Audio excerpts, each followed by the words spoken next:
Hey, it's Josh again, lead pastor of Cornerstone Community Church, here with another Ministry Minute. Thanks for joining in. Last week we talked about how we know that God cares for us. We talked about Jonah being down as he's running from God, that God still heard him when he cried out. We talked about David, how when David, down in the midst of despair, that this poor man cried out, God heard him and God moved. And it's not because of the trouble that David was in that God moved. It's because the cry that David cried to his father, the father heard and he responded. I want to talk to you today about some of the things that we get ourselves into is because we're still looking back at the past when God is moving us towards the present.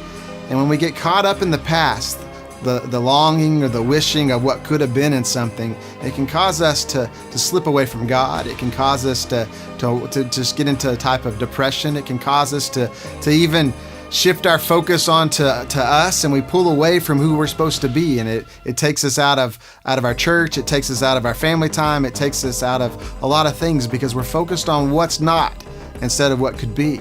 And I want us to look at a story. We talked about it 2 weeks ago with David where he fought Goliath, but right before David did that, the passage before, Samuel goes to anoint a king of Israel.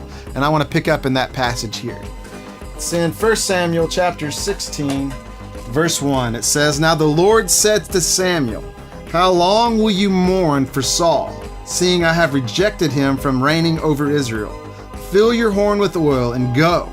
I am sending you with Jesse the Bethlehemite, for I have provided myself a king among his sons. You see, Samuel was the prophet of God, and Saul was king of Israel. But because Saul had rejected God, God rejected Saul. And so his favor was gone from Saul. But Samuel was still clinging on to the old leadership, the old style that was taking place. Samuel was holding on to the past, and he was mourning. He was weeping. And God looked at him and said, Why do you hold on? Why do you weep for something that I don't want to have a part of?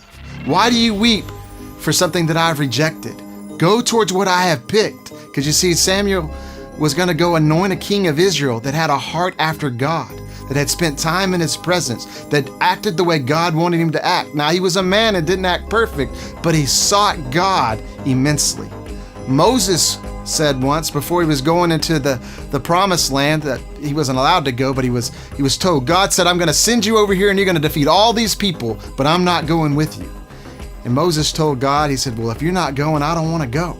You see, we need to go where God is going. Regardless if it's a victory or not, we want to go with God, because when God goes, we have him on our side. We know good things are going to happen. If you're holding on to something in the past today, I challenge you to let it go, because it's time for it to move on. It's time for you to move forward. It's time to go in the direction that God has.